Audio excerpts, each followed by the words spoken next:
welcome to this session of Win-Loss Week. I'm Trenton with Clozd, and I'm really excited about this session because it's accompanied with me is Chris Walker here from Refine Labs. He's the CEO. And Chris is one of the, I think, most brilliant minds out there in marketing today. I've been following his LinkedIn content and other content for about a year and a half now, and I've just been really impressed with the stuff he's done. So I know that he's going to have some amazing insights for everybody tuning in today. So the session today is about why empathy is so important in B2B marketing and how it's kind of being ignored in favor of the latest trend, the hottest thing, or technology, all that kind of stuff that B2B marketers are getting so buried with. They're forgetting about how important it is to truly understand customers and really understand what motivates them and how to help them. So Chris has talked a lot about this in a lot of his content, and so I'm excited to hear his thoughts on it. So welcome, Chris. We're excited to have you here. Trenton, really happy to be here with you and looking forward to getting into this. Cool, man. So the first, topic I wanted to hit on is just the why around empathy. Like, why should we care? Why should B2B marketers develop empathy for their buyers? So yeah, if you have any thoughts there, let's dive in. Because the goal of having a business is to deliver value to customers. And the only way that you can deliver value to people is by understanding them deeply so that you can create products that help them and communicate those products to them in a way that resonates. So it's great to think that you're like some Robin Hood or something, that empathy is good, and it is. But there's also a very clear business rationale of why you should be doing it. Totally. That's kind of what I hear a lot when I use the word empathy in business settings, or even when I feel like I'm trying to be empathetic to people's situation, is like, this isn't business-like. This isn't revenue-minded. It's not trying to drive growth. It's you're being too soft. You know what I mean? And yeah, so I love what you're saying is it's not just good to be a good person and try to understand your buyers and figure out how you can help them, but you've actually seen that it can drive revenue and be good for the business too, right? 100%. And it just comes down to what companies will do is they'll do whatever easiest and in their best interest. There's information and data everywhere about what customers are looking for, how they discover things, how they want to go through a buying process. I've done that research on my own. It's everywhere. If any marketer that's listening to this or anyone else wanted to do it, it's really easy to go and get that information by just accessing customers. The problem is the answers that they get are things that they don't want to hear because they are misaligned with how the company wants to do things easiest and best for them. Yeah, that's super interesting. So, because I always wondered, like, in almost every company I've joined as part of the marketing team, I think the most information I get about the customer or the buyer are like PDF buyer personas that are super generalized. It's like, this is Stereotypes. EO. Yeah, it's just stereotypical stuff. Like, it doesn't really help me understand who I'm talking to. And really the only times I've been able to get into that is at an event, like a big company event where a bunch of customers are at, and I dive in and proactively talk to them. But it's always awkward because it's like, I'm not introduced to them. It's not given the freedom to me to like, hey, let's go and just meet customers. So why do you think, like, it seems like such an obvious question. Like, why is it important to understand your customers? Why is it important to have empathy for them? Then why does it feel like so many marketing departments or marketers in general, like, just skip this step? Do you feel like they understand them through, they're like, oh, I know Google Analytics and I got all this data, so I understand them, and they stop there? Do you think that's what it is? Like, what are your thoughts on that? Like, why do people skip it? The why of why to do this is so that you can drive strategy. Yeah. That's it. Another thing from a competitive advantage standpoint, very few companies do this. So when you do it and you understand those people well, it's very clear. It stands out. It's why my content stands out. It's how you get content to work. It's because it's so visceral, it's so detailed. So sure. I know what's going on inside of those companies very, very clearly and can demonstrate it and communicate it very effectively. So that's the why, right? It allows us to go in and understand, okay, this exact segment is who we want to go after. A lot of companies won't do that. They'll have 20 segments and then it'll just free for all, do whatever. And when they do that, it also drives their messaging on the website to be broad and generic, and it drives their product to be wide and generic. Right. And so by understanding customers allows you to do segmentation, which allows you to build strategy, which is basically marketing 101. And so I'm fascinated when companies do not do this. Like, I literally learned those principles in a course, on a Wharton online course called Segmentation, Targeting, and Positioning, Marketing 101. Totally. The reason that companies do not do it is because over time, what I've noticed is that there's a misunderstanding about what marketing does inside of companies. Everyone thinks that marketing is just about promotion. And when it comes to promotion, you get into tactics, tech, all the other stuff that people, analytics and data, all the other stuff that people love to latch onto right now, which creates a place where you're doing marketing, you're looking at data, but you don't really understand whether or not the stuff is working because you don't understand the people well. And so that's why I think that companies should do it, so that you can drive an effective strategy inside of your business. I find that most companies spend way more time researching their competitors than researching their customers, which I think is an incredible losing game, which leads to a ton of commoditization, Me Too products, and things like that.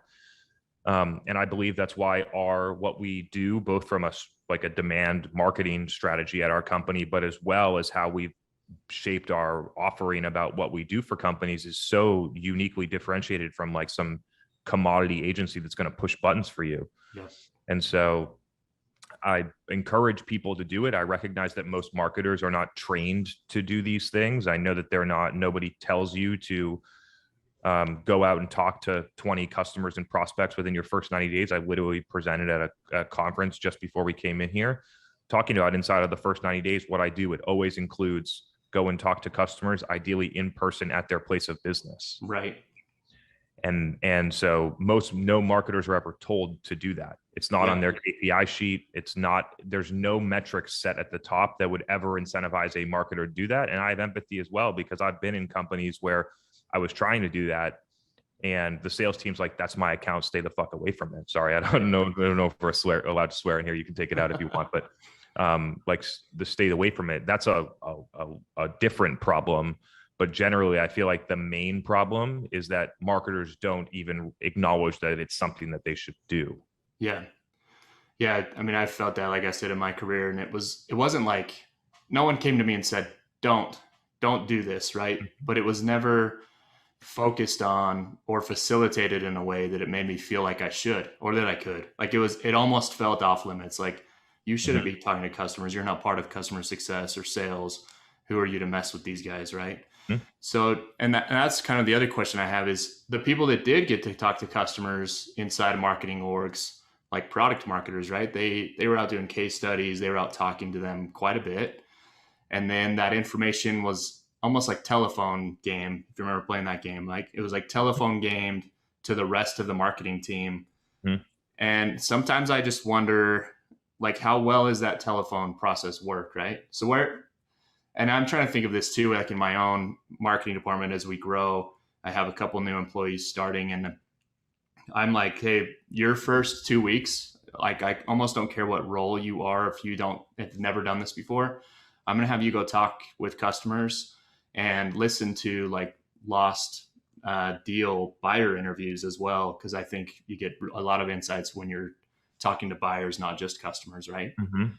And so where would you draw the line? Like, does it make sense to send a whole huge marketing team and some of these big companies out and just like go talk to every single customer you can, and they're almost to the point where it's too much, right?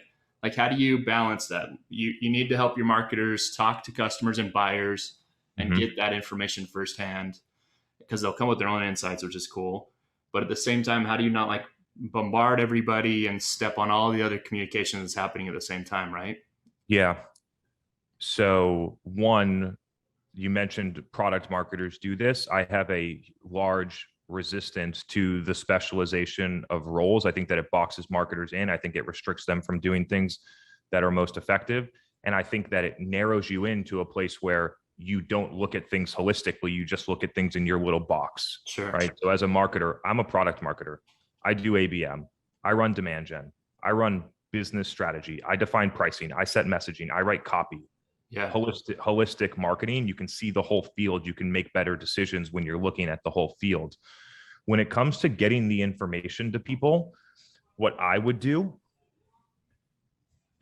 is that I would have a podcast where I interview customers and prospects as a method of market research, which then our entire company can listen to and hear it firsthand. Yeah. That's what we do right now, right? So you don't need to have every marketer go out and visit across the country to fly to go visit some customers to figure that out. I think that you should do that for some people, for sure. Yeah. But the breakdown here is getting the information back to the rest of the team. Right. And so what happens is somebody goes out and does research, takes some notes, identifies some stereotypes. The last time I used a PDF buyer persona was 2017. Right. When I saw it, we were going after respiratory therapists. The entire thing was stereotypes. Has a lot of tattoos, loves to hang out in the break room. And I was like, fuck, like I've met these people. Yeah. Like, I've gone out and met these people. Yes, they have tattoos, but this has nothing to do with their propensity to buy our product. Sure. And so that's the last time I've used one. And then from there, it's been video podcast with thought leaders, prospects, and customers that gets distributed to the market as a way to drive demand. And a secondary outcome is its market research across the company. Yeah. I love that strategy. And you're one of the few people I've seen that's a master at that. Of you come up with a content strategy, but it's not just, like a lot of people say, I'm going to do a podcast because it's going to build brand awareness. But in your mind, you're like, there's 10 reasons I'm doing a podcast. And then all these unforeseen consequences and unforeseen reasons that you probably didn't even know were going to be cool until you start doing it for a year. And you're like, man, this was amazing. So I love the way you think about everybody should kind of be a generalist. Obviously some people have, specific skills they're probably stronger at than others, but everyone should at least think like a general strategist, get their feet wet in a bunch of different things, and then build your strategies around understanding your customer. And then, like you said, communicate that internally, but it also becomes amazing content externally, right? Yeah. And that's what I've done for my entire career is basically go and understand customers deeply. If you know how to do it and execute it appropriately, you're going to have insights that nobody else in the customer knows that can then influence strategy. Right. And then over time, you get better at communicating those things, right? When I was 23 and I went and got those insights and I wanted to have the company change something that they were doing for some of that, it was a little bit more challenging than it is now. I have a lot of practice. Sure. But there's really nothing. I don't think that there's anything more important in marketing than understanding customers. Yeah. And understanding them deeper than just like I read through a PDF buyer persona check. Because that's what I see that you talk to them and on an ongoing basis. I've created a system where I talk to CMOs, people like marketing leaders like you, 5 times a day. Like that's what you need as a pure strategist, right? Yeah. I think that product marketers set up a little thing where they do some research on some feature and they give away gift cards so that you can go and answer questions, but they don't have some type of ongoing stream that has a purpose, but not such a narrow purpose as that. Like I want when I'm working with trying to get after customers, and I've done this with marketers, but just so people that are like, oh, we sell to CISOs, it's gonna be harder. I've done this with emergency medicine physicians and ICU physicians too. I want them to feel like I'm their peer, that I understand things at a deep level, that I know a lot of people in the industry, that I can connect them with people if they need, that I produce the best content so that they want to be on our show. That's what I want people to think about me. And meanwhile, we have a ton of vendors out there that act and are received like a vendor, and you're not in the circle. You don't get those insights. You don't get those opportunities. Yeah. I mean, it sounds brilliant. It's super hard to execute, right? Like it's actually not. Yeah. I want to put back on this one. It's not difficult to execute. It requires a commitment to the strategy, right? the right mindset that I'm trying to truly build relationships with these people and be a valuable member of their community. And then I would get introduced to thought leaders. I would build relationships with them. I would go and visit them. I would understand their goals and KPIs. I would connect them with other people so that the next time we were at the conference, I was standing at the bar or wherever at the, in some part of the conference, and they come over to me and introduce me to 6 other people that don't use our product. Yeah, that's awesome. You're basically being someone's friend. Totally. And that's challenging. I know that that's actually quite challenging for salespeople because they have incentives that aren't necessarily aligned to acting that way. But for marketers, there's no excuse. Yeah. There's literally no excuse. And that's why I believe that marketing is the best position to be in this, because they don't have misaligned incentives and they can be 100% objective if they bring the right mindset to it. And that's why I think that when marketing drives the strategy, it's more objective. I think that's amazing. And the reason I said it's hard to execute for me is when you get into some of those industries where, and you were kind of there, like with respiratory therapists, and it's like very, very technical, right? And I think that the challenge that arises, especially in bigger companies with big marketing teams, is I'm sure there's a lot of people that have ambition to do that kind of thing, and they're just not allowed to. Almost like you kind of alluded to it. Some of their KPIs are measured in such a way that there's no time for them to go become friends with a bunch of potential buyers or customers, right? Yeah. So when I did this, I was 26 years old. I knew nothing. I'd never been into a ICU before.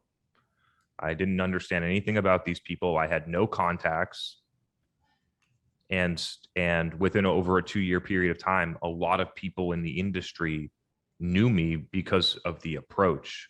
Right. And so but I agree with you that marketers do not have that luxury in most companies. I was lucky that inside of the company that I worked for, there was 8 marketers on the marketing team, and all 8 marketers had a KPI on a quarterly basis to go and visit 5 customers. That's cool. Or prospects, go into 5 different accounts. And I would do some of those with the sales reps for meetings. I would do some of those with existing customers that were local, and I would do some with influential people or high profile prospects that weren't in a buying cycle. Right. I mean, that's a great strategy. And so for marketers that are in a position where you are directly not allowed to do that for whatever reason, I'd consider whether or not you're in the right organization. That's what I was going to ask next. Basically, what they're saying is that marketing can't do marketing. Right. Like understanding customers isn't important enough to us. It's the only input that you can do effective marketing with. Yeah. That's why most companies put out stuff that's fluffy, gets no engagement, messaging doesn't resonate, because they haven't taken these steps and they don't look at it that way in order to refine the messaging strategy. We go through a complete website rebuild every 6 months. We're learning too fast. Yeah. Right. Most companies put up a website, never touch any of that for at least 2 years, unless they're putting up SEO blogs and things. Like, we're doing our homepage on an ongoing basis because the amount of activity that we get with buyers through podcasts, conversations, things like that allows us to rapidly iterate and go fast. I love that. And you're getting the insights directly from buyers, whereas a lot of companies that I've experienced and seen, they would try to iterate immediately with some sort of tech stack solution about A/B testing, right? Like, oh, we've got 2 ideas about what our customers or buyers want to hear about messaging that we think is going to be amazing and resonate because I've joined a couple sales, whatever it is, right? And then they're like, let's go buy an A/B testing solution, or let's have somebody on the team do this full time and just A/B test. And that's what I mean by, like, they get stuck in the technology and what they think is the right data, instead of, like, you need to just go develop this empathy through real conversations with these buyers, right? And so it's exactly what you're saying. You guys are seeing that because you're having these conversations so frequently. It's almost like you don't need to A/B test because you're constantly optimizing towards these conversations. No test necessary. I can say confidently that you will go out and have 8 conversations within one segment. You will find patterns and be able to draw conclusions across the entire segment, because every single person says the same thing and they have the exact same rationale as to why they think that way. Right. And then you start to extrapolate. Yep. Yeah, And you so almost I hit a don't point think of saturation where like new themes aren't coming up too much. You're starting to see very consistent things that people are needing or wanting you to solve, right? That they aren't yeah. finding a solution for. And then if I need to go, in order to convince executives to make a move, if I need to go out and do a large scale survey in order to validate the things that I already know are true, Right. then I'll do that. Then I can do that. It's pretty easy to grab 600 people out of Zoom info, send a survey, get 300 responses, analyze it statistically, and show that. Yeah. But the truth is that I already know the answer. That's one of the biggest things we see with our customers, like our direct admins or power users, whatever you want to call them, of Clozd, are a lot of times product marketers or competitive intelligence persons, and they find all these insights. They see it in our buyer interviews. They see all these reasons why their companies are winning and losing deals, and they have like, oh, I've got 5 really good reasons why we're losing. Kind of like you're saying, they're through these conversations with buyers, and a lot of times they have a hard time. Like they'll kick, and maybe they do it the wrong way. They'll kick this information over the fence to like the executive team. Mhm. Like, hey, here's the 5 top reasons we're losing these deals in the last year for this segment or this product in this price range. And they'll get immediate pushback. Like product management will be like, that's not true. I don't believe that at all. Sales will be like, no, it's always pricing and product, or we didn't botch anything. Um, so I think that's kind of an interesting point. Like a lot of times you can get this data, and then there's still that hurdle of convincing the rest of the team or executive team to actually take action on it. Yeah. You know, when you're yeah, when you're doing your agency work, like, do you run into that quite a bit? So I just want to touch on one. If you have somebody that doesn't see it the way that it's clearly true, Yeah, the easiest way that I found is to just put them in a situation where they can see it, right? So sure. CEO doesn't understand that these 3 segments operate very differently for these reasons that I know. I'm going to go to the segment that we're targeting and we're always losing in because they don't have a need for our product. I'm going to bring them with me. I'm going to sit down. I'm going to go through the interview process that I've already gone through 7 times, and they're going to be able to see it for themselves with a customer as to why they don't need the product and why the value proposition doesn't resonate. And then I'm going to go and take them to a customer that's a great fit in the right segment. And I'm going to do the exact same thing so they see it. Right. That's how I do it because I care a lot about these things. I recognize that most marketers don't. Most marketers would never do that. Yeah, totally. That's awesome. I love like use the buyer's perspective to convince the strategy moves that need to happen, right? And you've already identified this is what we need to do. Yeah, those people, despite anything that they say, are not listening to customers. Yeah, totally. I truly believe that. I've been a marketer at least 6 different companies before I started my company. And I know for sure that the CEO was not going and visiting customers to understand those things in order to drive the strategy. It's why I think that I'm a strong CEO. I guess I kind of like CMO too. But I think that's why I'm really strong, because I can drive strategy across the entire business because I literally understand the market and customers better than anyone else here. Yeah, that's a great point. We see that a ton too, where in board meetings with like their VCs or whoever they've raised money with, the question always gets brought up, like, why are you losing against these other competitors?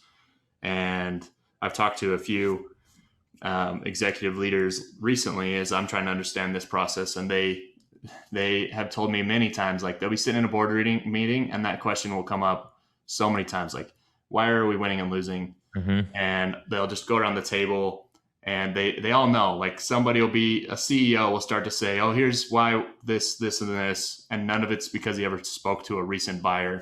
Mm-hmm. And then the sales leader will say this, and it's all usually different, and it's never really the exact reasons, right? Mm-hmm.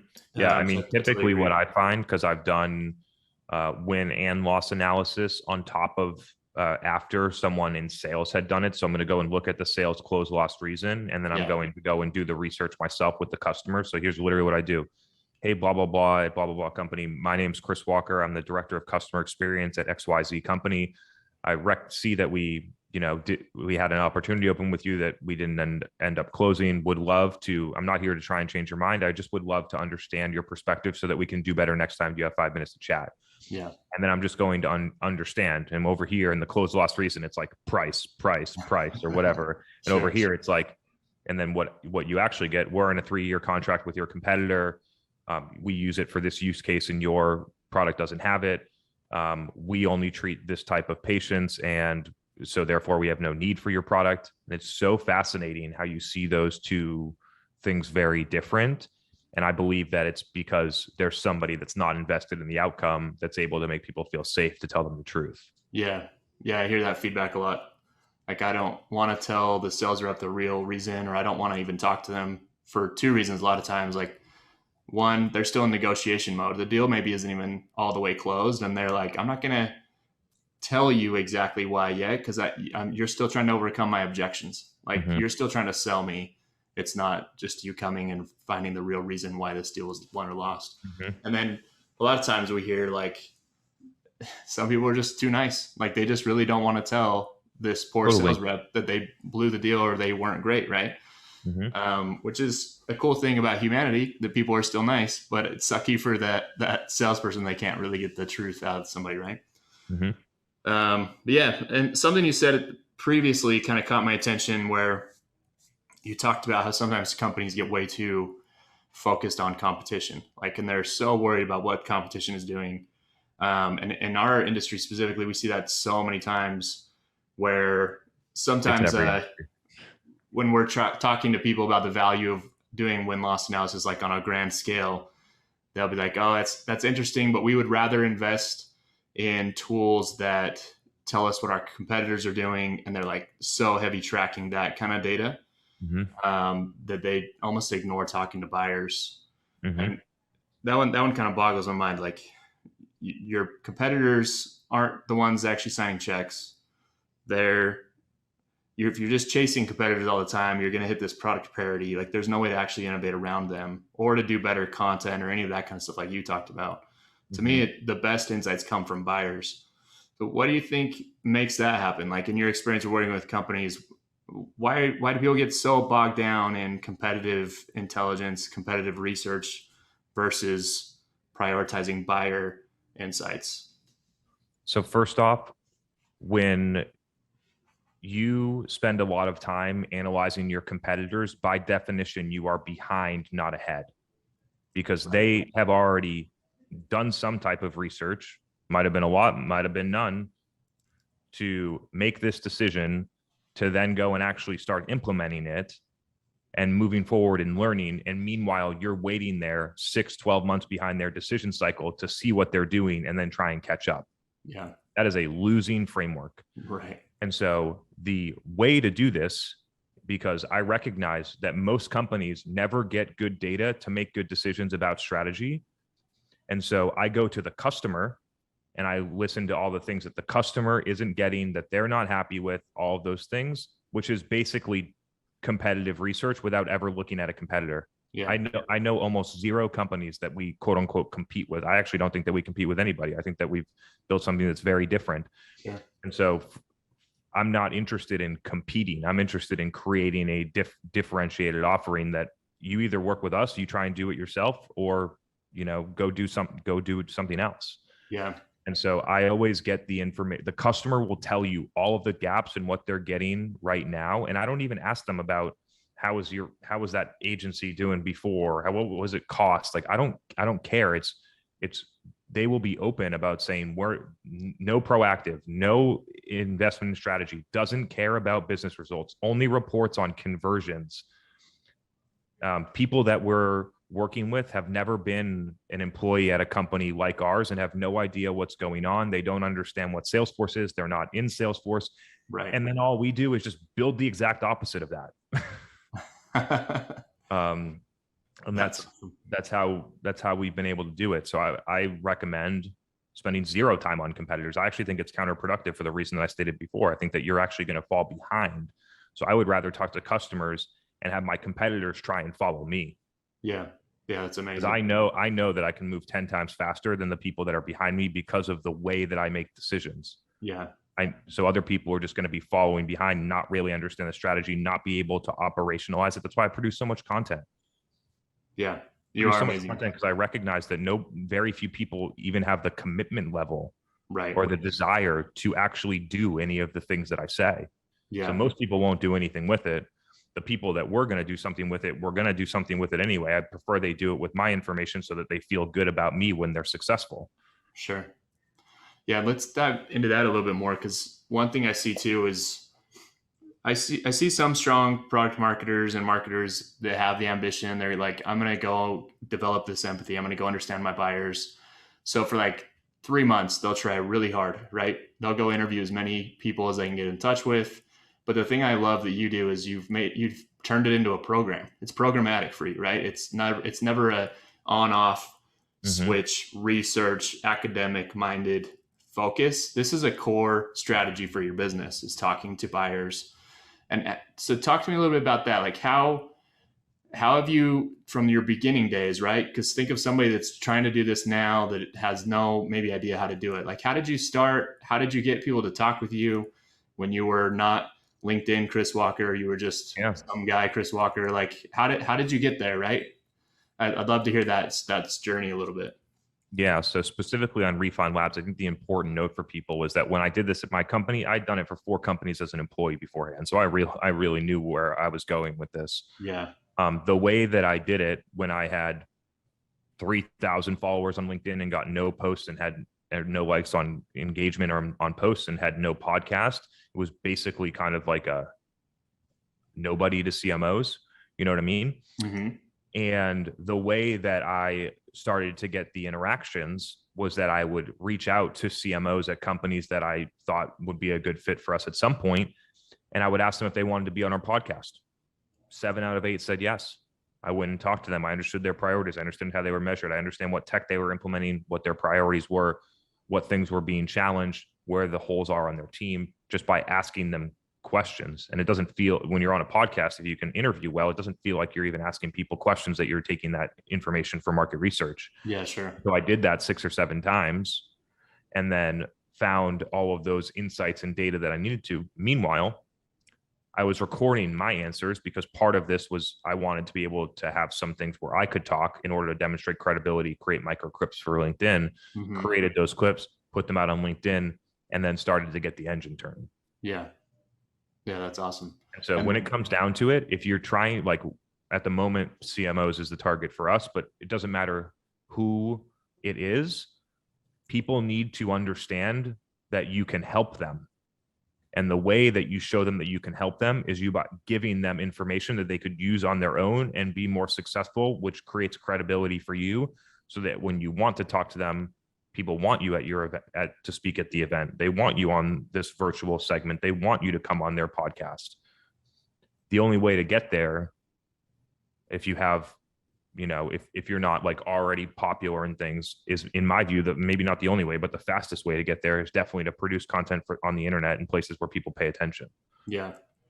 Yeah. And I mean, for me, for someone that's followed your content for a while, it's done 2 things for me, maybe 3. So first, when I started to listen to your content, I was at a really early stage startup, and it was all literally so heavily focused on, like, you need to bring as many leads to us as humanly possible, maybe inhumanly possible as well, right? It was just there.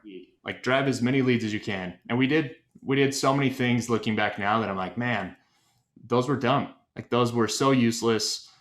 Like, content syndication just for the sake of, like, let's get some leads in here, throw out some Facebook ads on like a gated ebook just so we can get a lead count in here, and then nothing closes. And you talk about this all the time, right? So when I first started to see your content, it did a couple of things for me. One, I truly felt like, man, this guy has been in my shoes before. He's been through this exact thing, because everything he's talking about is exactly how I feel right now. Like, this doesn't work. Why am I even wasting my money on this? I can get leads all day long and show that number, but then nobody's happy. They're like, we just need more of that. We need more leads, but nothing closes. So they just think the answer is more of bad, right? Mm-hmm. And so your content did that for me. It really helped me feel like this guy understands my world better than anybody that I'm around right now. and I was siloed as a marketer of one. Like I was a marketing team of one, so I had nobody else to talk to. So I was like, I'll just listen to Chris because I feel like he's empathizing with me and talking to me on LinkedIn, right? So it was amazing. Your content did that. And then the second thing it did, and I talk about this a lot now when I'm because at Clozd, I look through all the data we have for our companies that we do these buyer interviews for, and one thing I'm seeing pop up a lot on wins or losses reasons is brand strength and reputation. And Mm. early in my marketing career, I didn't think of that as being a KPI for a marketing team to measure against. Like, are you actually helping your company close deals because your brand strength and reputation is so strong that people trust you, they trust the brand? To me, it was like all of my early marketing gigs were just leads, leads, leads, and it was never Yep. about like build a brand. So that was the Mm-hmm. second thing is it did is like if I ever got the chance to hire Chris Walker and I had the budget, I would immediately do it because your content sets you up as somebody that truly knows how to solve these problems or Mm-hmm. is at least coming up with like really creative ways to try, right? Mm-hmm. So your content did that. It positioned you and your brand in such a strong leadership position that I was willing to buy before I'd even really met you, right? Mm-hmm. And I think both of those things. I think the only reason both of those things came about with your content and really resonated with me, and I know they have with other marketers as well, is because you invested so much time talking with buyers, talking Mm-hmm. with CMOs, and that's why I need to be an amazing person to talk to about developing this empathy for your buyers and Yeah. and then the insights, the actions you take from that, right? Like you said, Mhm. it's not It just doesn't. about let's create a PDF buyer persona. You've Mhm. created a whole program and company strategy around this, which is super impressive.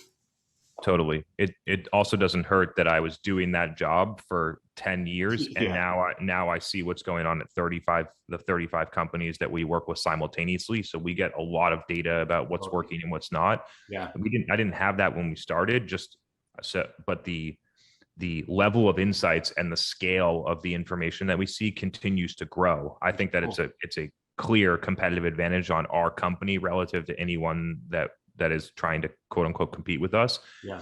is that we have it, we look at it in the right way, we know how to look at it, and we know what to do with it. Yep. Another note on the, because I hear the term like thought leadership thrown around a Yeah. lot, and when I typically hear thought, I don't like using the word because I don't either. typically it's companies that are just trying to create something to push their product in a PDF or something. Yeah, I don't absolutely. consider what we're doing here thought leadership. I consider it creating information that people like. Yep. Right. Exactly. Yeah. Um, yeah. So, and that's kind of the last, there's two things I want to touch on. And then, so we've talked a lot about developing this empathy. And a lot of it's been talk about our work here at Clozd, where it's kind of easy for me to develop it because one, I've been in that role before where I'm a product marketer. I'm trying to figure out why we're winning, losing. Now, as the CEO of I won't call you a marketing agency, but a demand gen agency. I'm not sure how to define you guys. Yeah. Helping people with growth and revenue, right? You've played that role, so it's kind of like you can almost have that empathy already internally built. At the last company I was at, and I want to talk about this just a little bit, is we were selling a really technical DevOps, like developer operations tool that monitored AWS when it went down. So it's like the best of the best engineering teams were looking at tools like this, and they're incredibly smart software engineers. And I'm trying to create content for these people, right? And I was hitting the mark, like, or Mhm. missing the mark so many times because it was a lot of like, let's do some SEO stuff. So I'd go out and find like the top 10 articles about whatever topic worried these people. And then I would just kind of aggregate that. And I'm sure you've seen tons of content like that, right? So I love Mhm. what you said. You want to make content that people like. Can Mhm. you give a little bit of advice for somebody in that situation where it's going to take them like 2 years or more to really develop an understanding of the customer, the buyer well enough to develop content that they will like, where they Mhm. won't just laugh at them and be like, this is obviously a marketer writing this. So, it might take them 2 years, but they don't have that time. So like, what would you do? What would you tell that person to go out and do? Exactly what I did when I was selling to emergency physicians that I had in their, you know, saving people's lives in there. And I don't gone to college for 12 years. I don't have a lot of understanding about all those things that they know. Yeah. So what did I do? Instead of me trying to look over the internet about some like medical case and then write something for it, Right. I would either one, leverage the two clinical specialists inside of our company that had literally done those persons' jobs before with our product for 10 years in a medical setting, and allow them to write things about it based on the things that I got from the market. So I would set the topics because I'm good at listening, or I would use external subject matter experts, like people that had run clinical trials, influential people, the people that speak at conferences, and have them come on to talk about their topics. Through that process, you learn way faster. So it didn't take more than 6 months for me to know more about the clinical data than most of the people that we were going after. The reason is that our product was 2% of those people's jobs. Yeah. They have a lot of stuff to worry about. I'm very specialized here. So I was actually able to provide a lot of value within 6 months just because I was very specialized in what I was doing.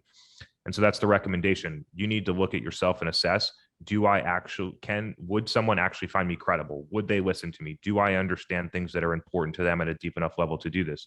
If the answer is no, you have options. Use somebody else in your company. Hopefully your company has somebody that has done your buyer's job before. And you can also look externally. Yeah, that's a great advice. And one of the reasons I love the podcast medium that you've talked about is it almost makes it easy, right? Like people are more willing to participate when it's like a legitimate thing to send them onto, right? Yeah, I got one more thing on empathy that I think we should talk through in terms of a lot of people that are running the lead gen model. This is empathy for your buyers. It's also empathy for your sales team. I've done this before. I recommend people do it because it's really helpful. Whenever I was developing a new lead source, specifically when I was testing out a lot of different performance marketing in 2017, when I was collecting those leads and I intended, if it worked at scale, to pass them either directly to account executives or to SDRs, depending on how we decided. Mm-hmm. But before they went to either of those people, I would collect 10 leads and I would call them myself. Yeah. Which allowed me to understand at a deep level, the level of intent that those people have. And what I found is that most lead gen models that companies run collect people that have zero buying intent. And all you're doing is spinning your wheels, passing those to sales, inherently creating misalignment between marketing and sales Mm-hmm. to hit metrics that don't matter. Yeah. Yeah, that's a huge one. I think in two of the companies I've worked for, there was a misalignment was probably like a soft word. There was definitely aggression or conflict or anger between sales and marketing. Mm-hmm. And a lot of it was based on that. It was like sales was thinking we just need more leads, but also we need better ones. Like these are garbage. And marketing almost was like, well, let's just dump more money into the same things to generate more volume. But it wasn't. That's all you can do. That's all you can do as a marketer. You're handcuffed. Yeah, totally. I've worked at those companies before. It's very common in early stage tech and SaaS companies. Yeah. And I call it the marketing death wish. I love that. The place that you don't want to be, where the executives at that company decide that it's a good idea to scale sales to somewhere between 10 and 20 people without investing in marketing. And then they get there and none of their sales team is hitting quota and they're missing their plan. So what they say is, we got to bring in marketing now. So they bring in 1, 2, 3 marketers, force them on the lead gen model. Mm-hmm. It's literally the worst place to be as a marketer. Yeah, that's a very good point. Yeah, and my tech career started as a SDR. So I was cold calling, 100 calls a day and all of that. So I feel like I have a good amount of empathy for salespeople, and I hate sending them leads that I know are bad. Like I even sometimes in certain companies, it's been like a requirement, like just send every lead over to them, and I grimace and I'll go over and talk to them and like almost apologize beforehand, which probably isn't a good look for the marketing team either. But I don't love that situation at all. Mm-hmm. Yeah. I love that you brought up building empathy internally too. And in my career, I found one of the best ways to get things done, like especially hard things, when you have a team that's working towards some big goal and there's a tight timeline, tons of pressure, around some public release or something like that, or a big event. Some of the best situations I've been in where the team's coming together is because of empathy. Because one team, like the creative team, maybe in marketing, somebody goes over and explains to them, look, if we don't like deliver this on time, this poor events marketer is going to have the most embarrassing day of her entire career, right? And Mm-hmm. once they understand that, all of a sudden having them stay 2 hours later isn't a big deal. They're like, I want to save whoever this marketer was, right? Like I want to save their career. And that's happened a couple of times. And when I was a project manager, a marketing project manager in my career, that was one of the things I always tried to do the most was how do I build empathy between teams so they actually care enough about the other person to like give it their all in their work. Because a lot of times people get so siloed in, they don't realize what I'm doing right now is impacting like 20, 30 people's jobs, right? Mm-hmm. They might not make their quota or they might not be able to get a paycheck in 2 months because I slowed things down and they took the fall. So I love that you brought up internal empathy as well. Well, cool, Chris. I think this has been an awesome conversation. If there is anything else you'd like to add, we can sign off unless you had some other thoughts. No, I feel this was great. Hope people really think about some of the topics that we talked about, specifically on customer research. If you are a marketer and you have desires to be a future CMO or marketing leader or start your own business, this is the superpower. This is the thing to do. It's going to highly differentiate you as a candidate because no marketers do this.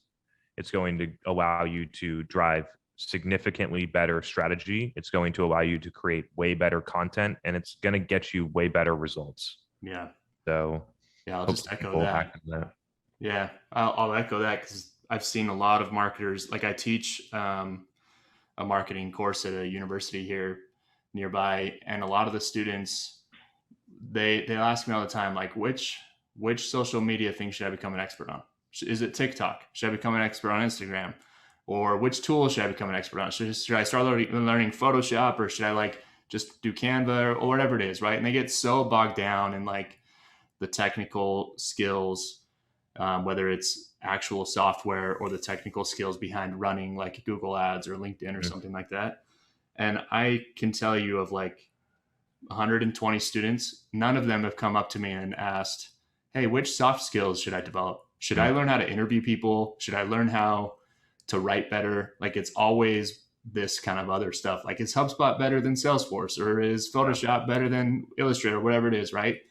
And that's usually what I tell them is like tools are going to come and go. Tech stacks are going to always be evolving. There's always going to be another social media trend. Algorithms change super fast.